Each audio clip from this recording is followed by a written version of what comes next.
गुंजन जल्द जल्द काम निपटा रही थी। दाल और सब्जी बना चुकी थी, बस फुलके बनाने बाकी थे।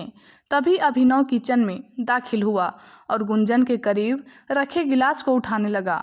उसने जानबूझकर गुंजन को हौले से स्पर्श करते हुए गिलास उठाया और पानी लेकर बाहर निकल आया।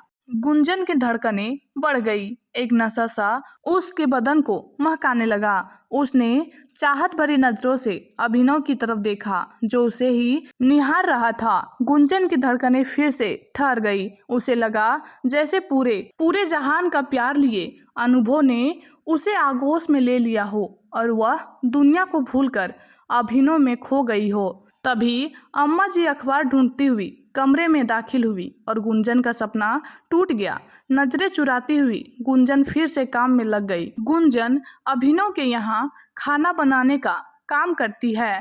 अम्मा जी का बड़ा बेटा अनुज और बहू सारिका जॉब पर जाते हैं। छोटा बेटा अभिनव भी एक आईटी कंपनी में काम करता है। उसकी अभी शादी नहीं हुई है और वह गुंजन की तरफ आकृष्ट है।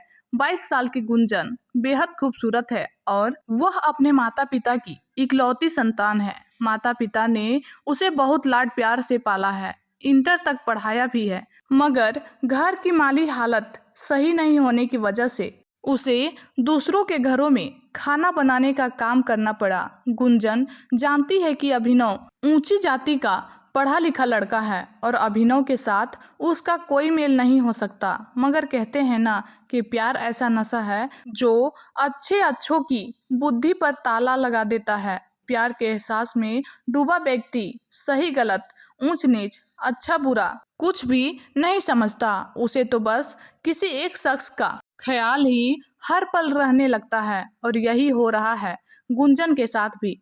उसे सोते जागते हर समय अभिनव ही नजर आने लगा था। धीरे धीरे वक्त गुजरता गया, अभिनव की हिम्मत बढ़ती गई और गुंजन भी उससे आगे कमजोर पड़ती गई।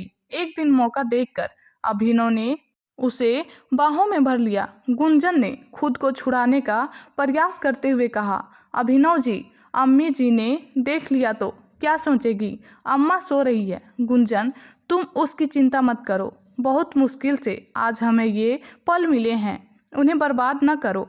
मगर अभिनव जी, यह सही नहीं है। आपका और मेरा कोई मेल नहीं। गुंजन अब भी सहज नहीं थी।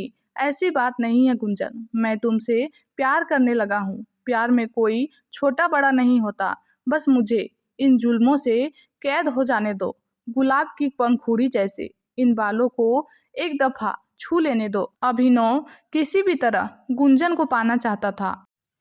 गुंजन अंदर से डरी हुई थी, मगर अभिनव का प्यार उसे अपनी तरफ खींच रहा था। आखिर गुंजन ने भी हथियार डाल दिए। वह एक प्रेयसी की भांति अभिनव के सीने में लग गई। दोनों एक दूसरे के प्यार की गहराई में डूबते रहे। जब होश आया तो गुंजन की आंखें छल छला आई। वह बोली, आप मेरा साथ तो दोगे ना?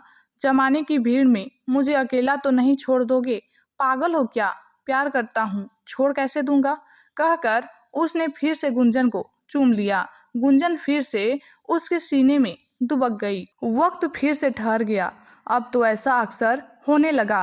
अभिनव प्यार का दावा कर के गुंजन को करीब ले आता। दोनों ने ही प्यार के रास्ते पर बढ़ते हुए मर्यादाओं के सीमा रेखाएं तोड़ दी थी। गुंजन प्यार के सुहाने सपने के साथ सुंदर घर संसार के सपने भी देखने लगी, मगर एक दिन वह देखकर बहुत चकित रह गई कि अभिनव के रिश्ते की बात करने के लिए एक परिवार आया हुआ था।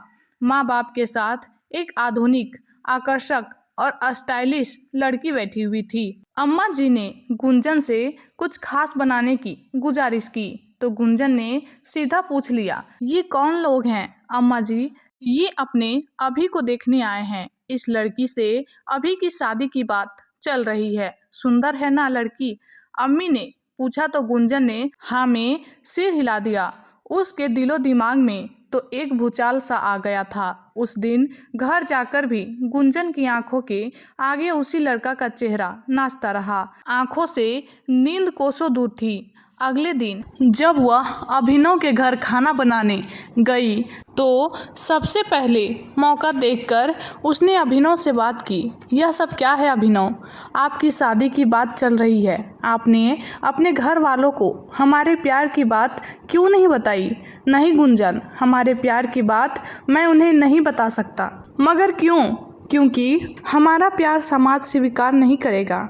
मेरे माँ बाप कभी नहीं मानेंगे कि मैं एक नीची जाति की लड़की से शादी करूं, अभिनव ने बेशर्मी से कहा।